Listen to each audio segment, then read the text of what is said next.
Buenas noches, almas curiosas del misterio y los secretos del pasado. Bienvenidos a este rincón donde las luces se apagan, las sábanas se ajustan y las historias más inquietantes y fascinantes emergen desde las sombras del tiempo para acompañarte justo antes de dormir. Hoy te invito a sumergirte en un relato que no es simplemente historia, sino advertencia, tragedia y obsesión, porque esta noche hablaremos de mujeres, pero no de cualquier tipo de mujeres. Nos adentraremos en la vida de aquellas que fueron parte de linajes obsesionados con la pureza, mujeres atrapadas en palacios de oro que eran en realidad jaulas de sangre. ¿Alguna vez te has preguntado hasta dónde puede llegar una familia por mantener su linaje puro? ¿Cuánto dolor puede esconder una corona? Quédate conmigo y descubrirás cómo el precio de la sangre pura puede ser la locura, la deformidad o algo mucho peor. Si te gustan los relatos que despiertan la mente justo antes de cerrar los ojos, te invito a darle like y suscribirte. Aquí, cada historia tiene una razón de ser, y tú eres parte de ella. Empecemos. Hubo un tiempo en que el poder no solo se heredaba, se preservaba como un objeto sagrado, sellado con juramentos de sangre y matrimonios arreglados entre primos, tíos e incluso hermanos. Y aunque esto pueda parecer grotesco a nuestros ojos modernos, para ciertas dinastías fue la norma, no la excepción. Uno de los ejemplos más estremecedores nos llega desde las entrañas de Europa, entre las paredes frías y opulentas de la Casa de Habsburgo. Pero no te preocupes, no te contaré lo que ya muchos han dicho.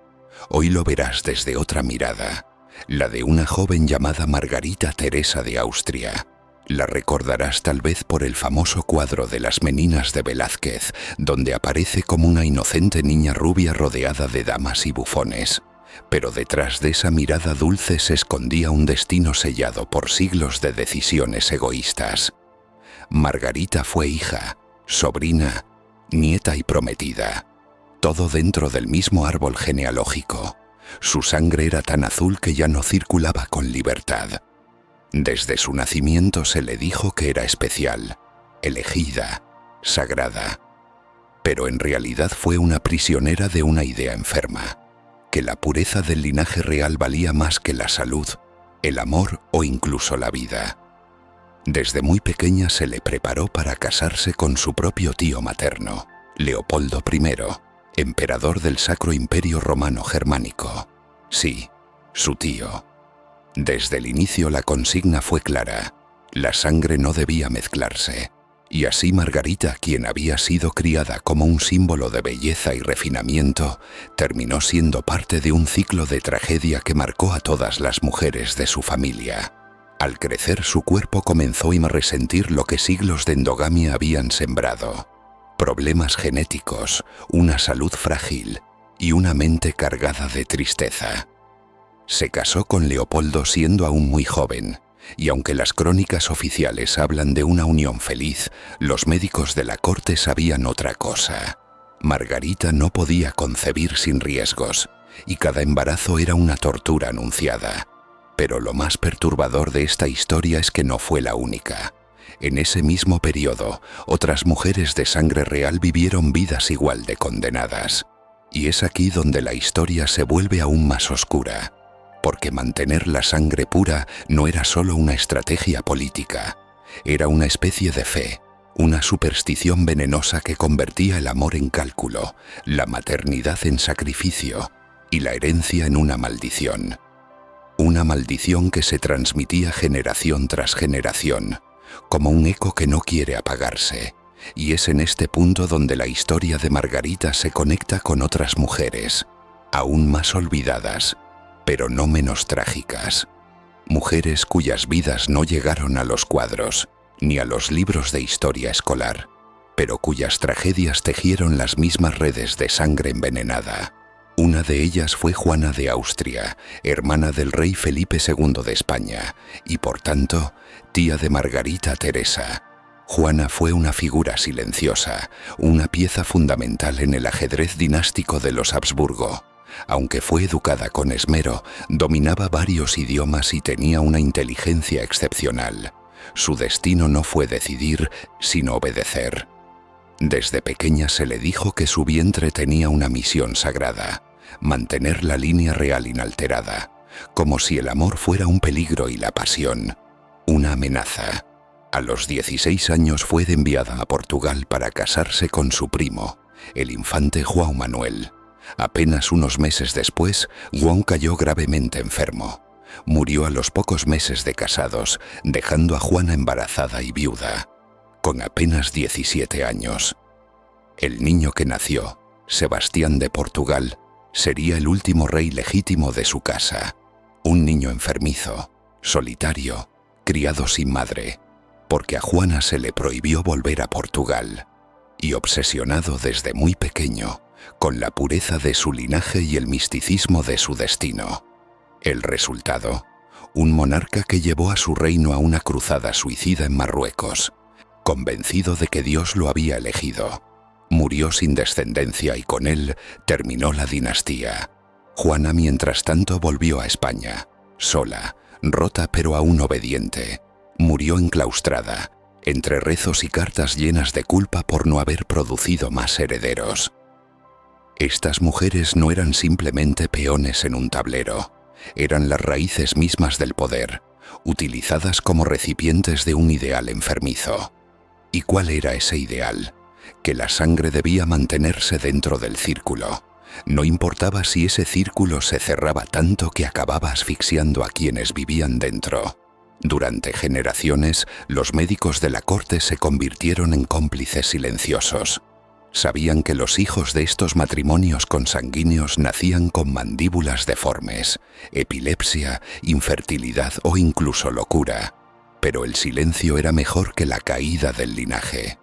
¿Y qué decir de Mariana de Austria, la madre de Margarita Teresa, casada con su propio tío, Felipe IV? Desde que tenía 10 años se le preparó para convertirse en la esposa del hombre que la cargó en brazos cuando era una niña. Vivió atormentada por la enfermedad y los partos fallidos. De todos los hijos que tuvo, solo Margarita sobrevivió hasta la adultez. Su otro hijo, Carlos II, se convirtió en el símbolo final de la decadencia endogámica. Un rey que no podía o hablar bien, no podía masticar, no podía engendrar, y que gobernaba bajo la sombra de una corte que lo ocultaba más de lo que lo mostraba. Mariana murió joven, con apenas 30 años. Su cuerpo no resistió el peso de lo que generaciones anteriores habían construido como una jaula invisible, y en su diario, que pocos han leído, dejó frases que hielan la sangre.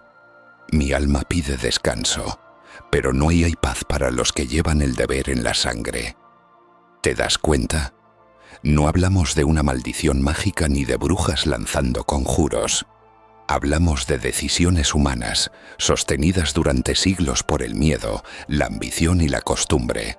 Lo más triste es que muchas de estas mujeres creyeron que estaban cumpliendo un destino divino, que su dolor tenía un propósito. Algunas incluso murieron convencidas de que estaban haciendo un sacrificio necesario por el bien de la humanidad, como si sus vientres fueran altares y sus cuerpos ofrendas para una causa que ni siquiera comprendían del todo. Pero no todo era tragedia visible. A veces, lo más perturbador estaba en lo que no se decía, en las cartas secretas donde las damas de compañía relataban cómo las infantas lloraban en las noches sin consuelo o cómo evitaban mirar a sus esposos en la cena. En esas palabras escondidas que decían «está enferma», cuando en realidad querían decir «no soporta más». Y mientras todo esto sucedía, el pueblo miraba desde fuera, sin entender por qué los niños reales nacían cada vez más débiles, más raros, más ajenos.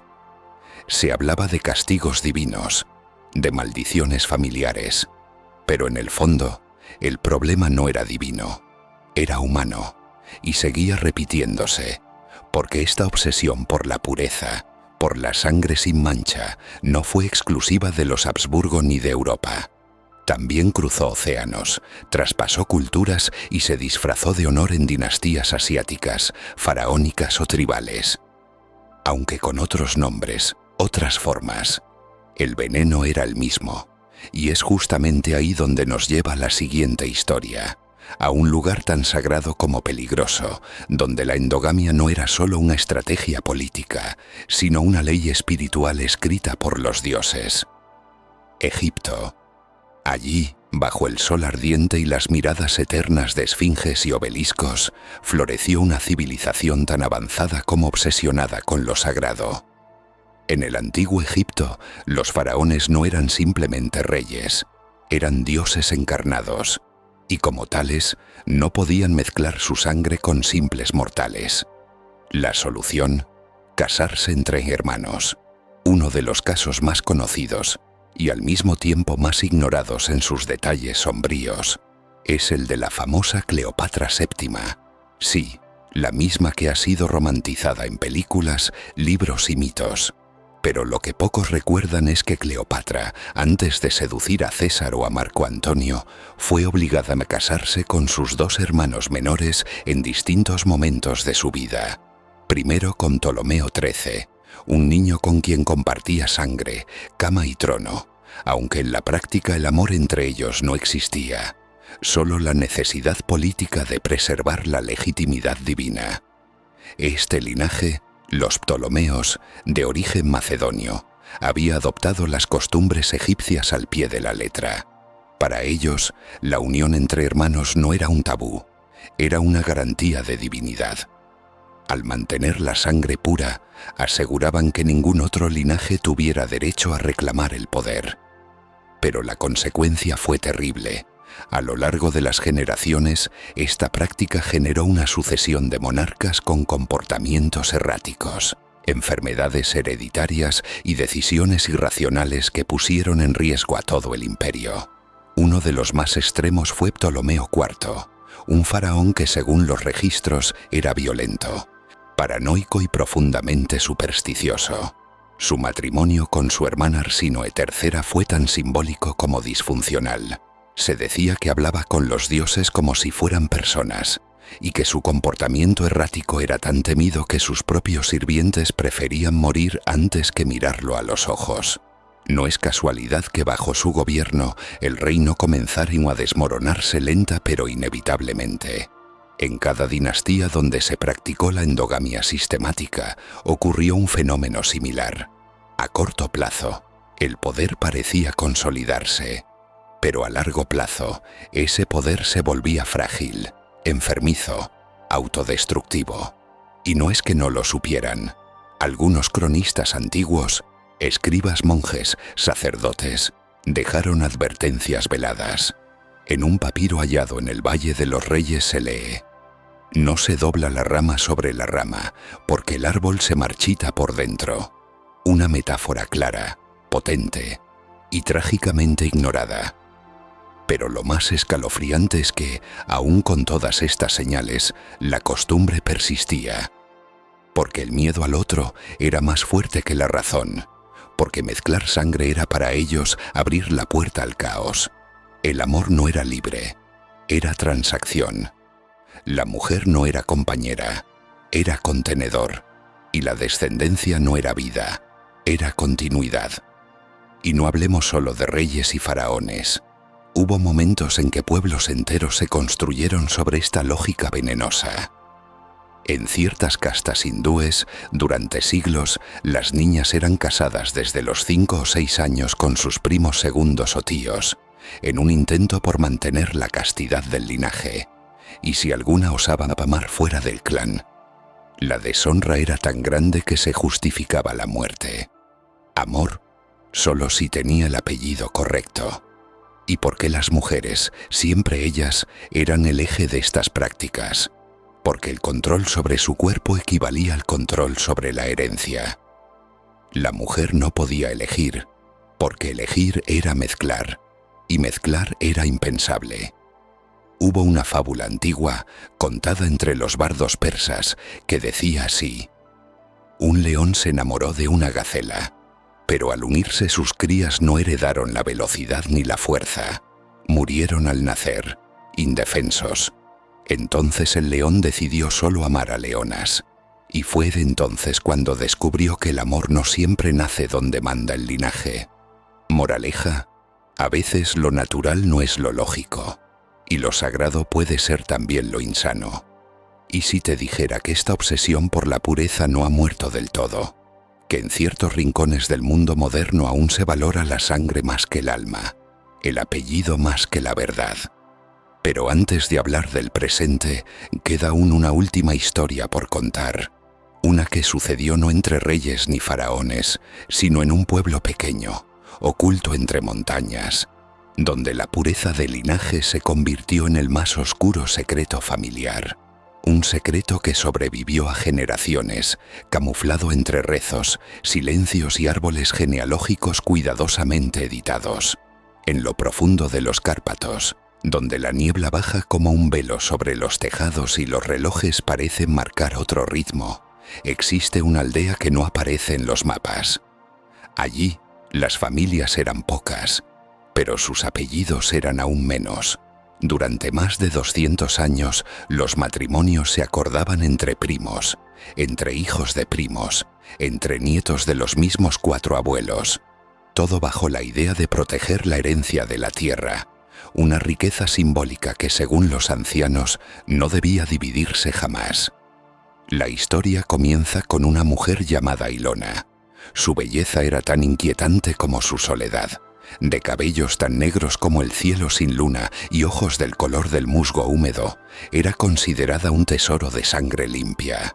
Se decía que descendía directamente de una línea noble olvidada, una rama menor de la realeza húngara que había perdido sus títulos, pero no su obsesión por el linaje. Desde niña, Ilona supo cuál era su destino. Debía casarse con su primo Alexei, un joven serio y enfermizo que raras veces hablaba y cuya piel parecía de cera. Ilona no lo amaba, ni siquiera lo comprendía, pero el matrimonio fue celebrado igual, con campanas, trenzas largas y flores secas adornando las puertas. Tenía apenas 14 años. La noche de bodas fue silenciosa. Alexei no dijo nada.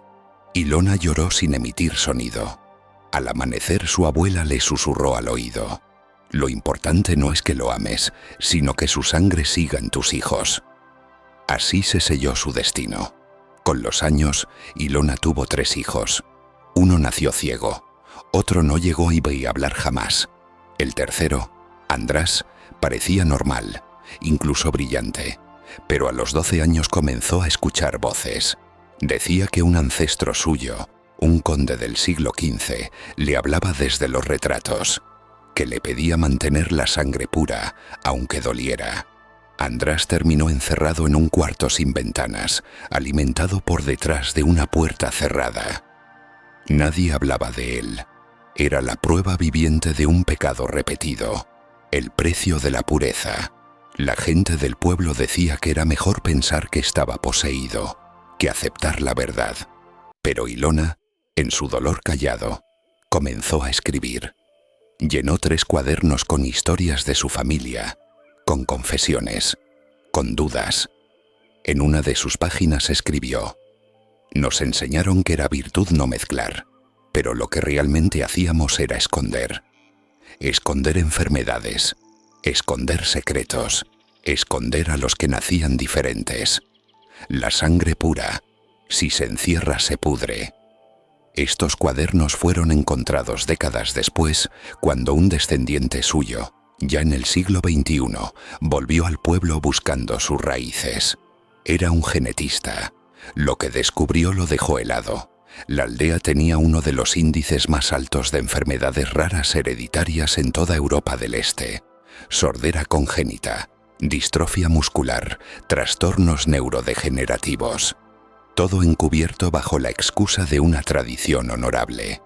Y lo más escalofriante fue descubrir que los registros parroquiales habían sido manipulados. Algunos nacimientos habían sido registrados como nacidos muertos, cuando en realidad eran bebés con malformaciones severas. Se habían enterrado cuerpos sin nombre, en tumbas sin cruz. Todo para proteger la fachada de una familia intacta. La historia de Ilona no terminó en tragedia pública. No hubo rebelión ni justicia. Pero su nieta, que escapó del pueblo a los 16, rompió el ciclo. Se casó con un hombre de otra ciudad, de otro apellido, de otra historia, y tuvo una hija sana, libre, que años más tarde encontró los diarios escondidos entre las vigas del ático familiar. Ella fue quien decidió compartirlos con el mundo, no como un acto de venganza, sino como un acto de liberación, porque contar estas historias es romper el hechizo, es darle voz a las mujeres que no pudieron hablar, y advertir a quienes aún creen que la pureza es virtud, cuando muchas veces no es más que otra forma de esclavitud. Y aunque esta aldea suene lejana, te invito a preguntarte, ¿cuántas veces incluso miro y la obsesión por mantener la línea aún rige decisiones familiares, políticas, religiosas? ¿Cuántos matrimonios son arreglados en nombre de tradiciones que nadie se atreve a cuestionar? La endogamia disfrazada de honor sigue viva en muchas formas. En ciertas comunidades donde aún se celebra que el hijo se case con la prima para no perder lo nuestro. En sectas donde el linaje se convierte en dogma. En apellidos que pesan más que las emociones. Ilona fue una de muchas. Pero su voz, rescatada de los márgenes de un cuaderno viejo, se suma a la de otras mujeres que vivieron atrapadas por reglas que nunca eligieron.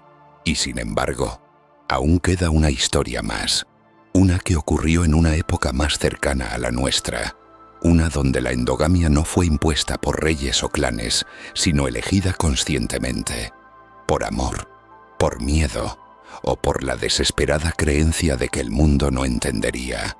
Una historia tan reciente que podría estar ocurriendo ahora mismo, al otro lado de tu calle, en una casa con cortinas cerradas y voces que bajan el tono cuando alguien pasa cerca. Nos trasladamos a un pequeño pueblo en el norte de Italia, en los años 70. No había palacios, ni tronos, ni nombres dorados en los portones, pero sí una familia que, como tantas otras, valoraba la sangre más que la verdad. Los Bianchi.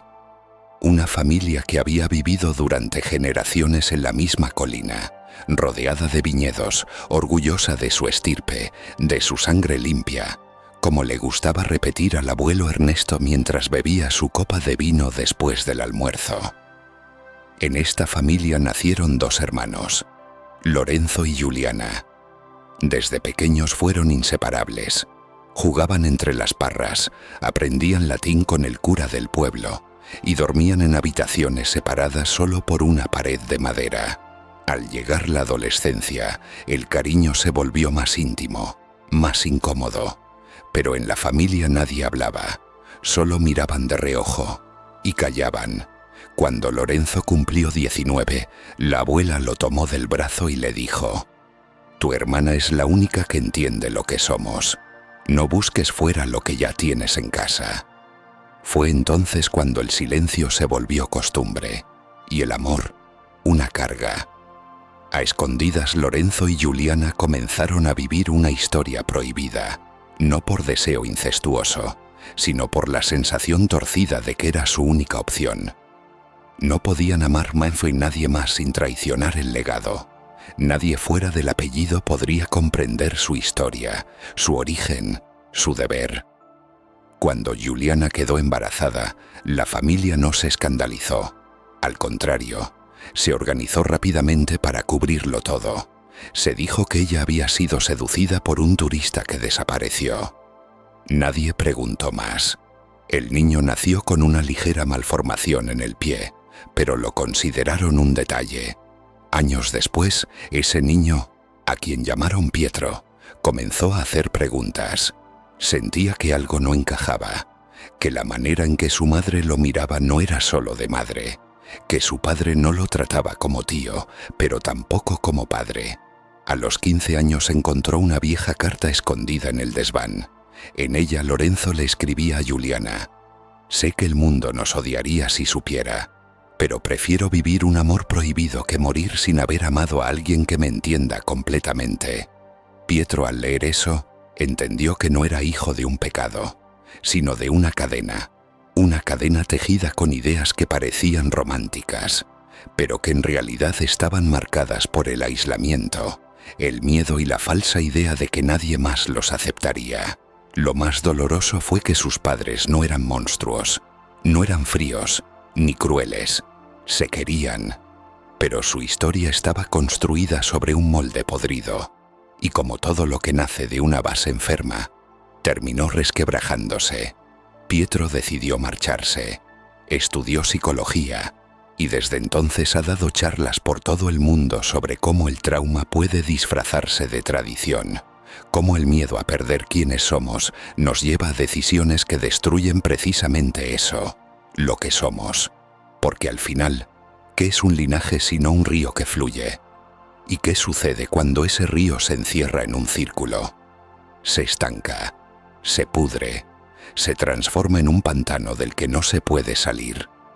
La historia de Lorenzo y Juliana no aparece en los libros, pero como tantas otras, se repite en distintos idiomas con otros nombres, en pueblos que creen ser únicos en su tradición. Y sin embargo, todas comparten la misma raíz, el temor de mezclarse, de cambiar, de abrir la puerta al otro. Ese temor ha generado imperios, y los ha destruido. Y lo más inquietante de todo es que, hoy, en plena modernidad con ciencia, tecnología, libertades y derechos, aún hay círculos, familiares, religiosos, incluso ideológicos, donde se mantiene la idea de que lo diferente es impuro, donde se elige la endogamia emocional, cultural o genética, por miedo a perder un legado que ya está herido desde su origen. Pero hay algo que rompe esa cadena, algo más poderoso que el linaje, más real que la sangre, la verdad. Y esa verdad nos lleva a mirar el presente con otros ojos, porque mientras lees o escuchas esta historia, podrías estar rodeado de secretos similares, historias no contadas, mujeres que aún hoy son obligadas, silenciadas, marcadas por el peso de una familia que les pide sacrificarse, en nombre de algo que ni siquiera comprenden. Y aún falta una última pieza para cerrar este viaje, el caso que estremeció a toda Europa hace apenas unos años. Uno que mezcló nobleza, genética y un secreto familiar tan cuidadosamente guardado que cuando salió a la luz, la prensa lo llamó la última tragedia de sangre azul. Un escándalo que destapó el lado más oscuro de una costumbre que muchos creían enterrada. Ocurrió en Austria. La familia von Hohenberg, descendiente directa del archiduque Francisco Fernando. Sí, el mismo cuyo asesinato desencadenó la Primera Guerra Mundial. Había mantenido una estricta política de matrimonios entre parientes cercanos. Aunque ya no reinaban sobre imperios, su obsesión por conservar la pureza aristocrática perduraba como una herida que se niega a cerrar.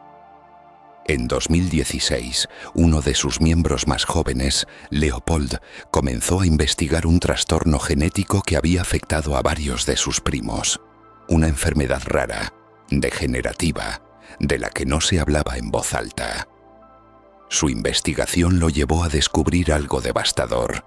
Durante más de un siglo, la familia había manipulado árboles genealógicos, destruido archivos y silenciado médicos para ocultar la verdad. No era una coincidencia, era una consecuencia. Leopold publicó un ensayo que tituló El precio de no mezclarse, donde desnudaba con crudeza la historia de su familia. En él escribió: No somos especiales por tener sangre azul, somos vulnerables por negarnos a aceptar la roja. La publicación fue un terremoto. Varios linajes aristocráticos europeos lo desheredaron simbólicamente, lo llamaron traidor y hasta intentaron desacreditarlo. Pero el daño ya estaba hecho. La narrativa cambió. Por fin alguien de dentro rompía el silencio y se atrevía a decir lo que durante siglos se había susurrado entre muros tapizados en terciopelo: que la pureza del linaje no es un orgullo, es una maldición disfrazada de privilegio. Y aquí estamos, tú y yo, al final de este viaje nocturno, desde las dinastías divinas del antiguo Egipto, pasando por aldeas olvidadas en Europa del Este, hasta salones de mármol donde aún se sirve vino bajo retratos de antepasados casados entre sí. Hemos visto cómo la obsesión por no mezclar termina siempre de la misma forma, con vidas rotas, cuerpos marcados y mujeres forzadas a callar en nombre de una mentira glorificada. Pero también hemos visto que hay quienes se atreven a romper esa cadena. Ilona, Pietro, Leopold. Personas que decidieron escribir su historia en otro idioma, uno que no teme a la mezcla, al cambio, al mestizaje. Porque lo verdaderamente puro no es la sangre encerrada, sino el alma que se atreve a liberarse. Y si esta historia te ha removido, intrigado o sorprendido, es porque en el fondo todos llevamos una parte de este legado oculto. Quizás no en nuestros apellidos, pero sí en nuestras creencias, en nuestras ideas heredadas sin cuestionar. ¿Y tú? ¿Te atreverías a romper con lo que se espera de ti si eso significara encontrar tu verdadera voz? Si llegaste hasta aquí, gracias por dejarte llevar por esta travesía entre lo ancestral y lo prohibido. Te invito a que le des like al video si esta historia te tocó. Y sobre todo, que te suscribas al canal para no perderte más relatos como este. Profundos, crudos, humanos. Historias que quizás no te dejen dormir de inmediato, pero que sin duda te harán despertar distinto. Nos vemos en el próximo sueño, o en la próxima verdad.